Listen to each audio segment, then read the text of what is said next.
Bonjour à tous, la commémoration de la Shoah, la réaction du Saint-Siège après le rapport de Munich et la journée de prière pour l'Ukraine, c'est dans SIC et ça commence maintenant. Jeudi, le monde commémorait la mémoire des victimes de la Shoah, 77 ans après la libération du camp d'extermination d'Auschwitz-Birkenau. L'Église catholique s'est jointe à cette commémoration. Le pape François a rencontré mercredi Lidia Maximowicz, polonaise d'origine biélorusse, survivante du camp d'extermination, et a rappelé l'importance de la transmission de cette mémoire aux jeunes générations. È necessario ricordare lo sterminio di milioni di ebrei e persone di diverse nazionalità e fedi religiose. Non deve più ripetersi questa indicibile crudeltà. Faccio appello a tutti, specialmente agli educatori e alle famiglie, perché favoriscano nelle nuove generazioni la consapevolezza dell'orrore di questa pagina nera della storia. Essa non va dimenticata. Quelques jours avant l'installation de Monseigneur de Kérimel comme archevêque de Toulouse, ce dimanche 30 janvier, France 3 Auvergne-Rhône-Alpes a mis en ligne des citations d'un échange non enregistré avec lui pour mettre en cause sa gestion de l'affaire du père Rib. Ce prêtre, décédé en 1994, est accusé de nombreuses agressions sexuelles dans les diocèses de Grenoble, Lyon et Saint-Étienne. L'article, dans lequel Monseigneur de Kérimel est décrit comme irrité et aurait reproché à la journaliste de n'avoir rien d'autre à faire que de fouiller dans ces choses-là, considère qu'aucune enquête sérieuse n'avait été menée. Au journal La Croix, publié jeudi, Monseigneur de Kérimel affirme être surpris par la mise en scène de l'entretien qui ne correspond pas du tout à ce qu'il a voulu exprimer. L'article semble passer sous silence les efforts réalisés par l'Église catholique pour faire surgir la vérité, s'étonne l'ancien évêque de Grenoble.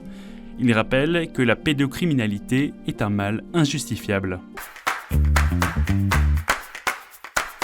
Après la publication d'un rapport sur les abus sexuels entre 1945 et 2019, demandé par le diocèse de Munich-Freising en Allemagne, le cardinal Marx a exprimé sa souffrance. Lors d'une conférence de presse, il a de nouveau demandé pardon aux victimes et à tous les catholiques ébranlés par ce rapport. L'archevêque de Munich a lié à nouveau synodalité et lutte contre les abus en soulignant la nécessité d'un partage des responsabilités dans une église synodale. Le vicaire général du diocèse a quant à lui donné des éléments sur l'accompagnement des personnes victimes. 50 personnes se sont déclarées ces dernières semaines.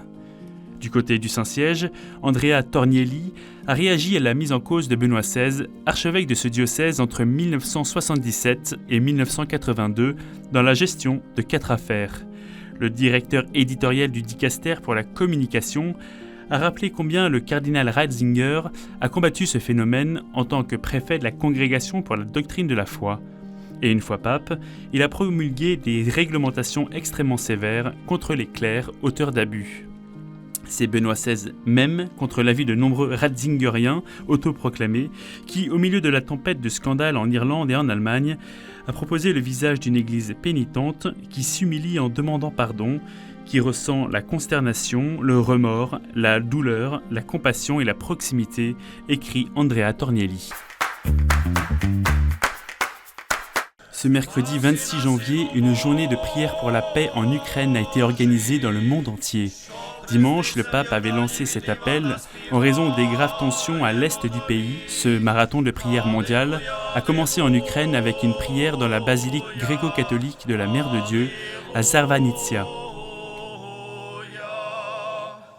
Cette union de prière s'est propagée dans le monde entier.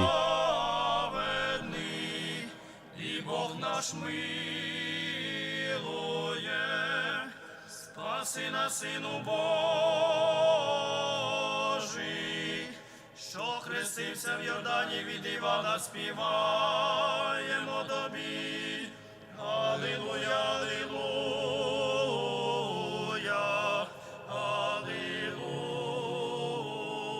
алілуя. Слава Отцю і Сину, і Святому Духові, і нині, і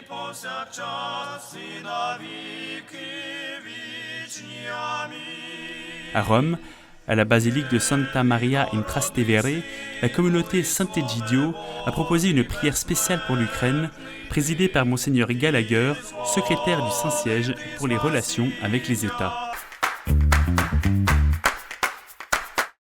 L'appel à la prière pour la Birmanie. L'aide à l'Église en détresse relaie ce vendredi l'appel à une journée de prière de la Conférence épiscopale catholique de la Birmanie pour le mardi 1er février, un an jour pour jour après le coup d'État militaire. Depuis, le pays est toujours en guerre civile et les violences contre la population et les chrétiens en particulier sont en forte hausse.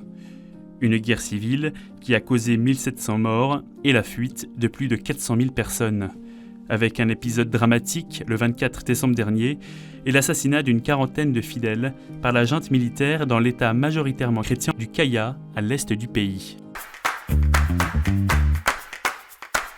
Monaco a honoré sa sainte patronne, Sainte Dévote. Les reliques de la sainte martyre du IVe siècle ont accosté par barque sur le rocher de Monaco ce mercredi, clin d'œil à la tradition selon laquelle un bateau contenant le corps martyrisé de Sainte Dévote fut guidé par une colombe jusqu'à la principauté. Les fidèles, mais aussi la famille princière, les autorités civiles et militaires, et religieuses du petit État sont montés en procession du port jusqu'à l'église dédiée à leur sainte patronne. Là, ils ont pu vénérer les reliques de Sainte Dévote avant le salut du Saint-Sacrement. La tradition s'est poursuivie avec l'embrasement de la barque par les enfants du couple princier.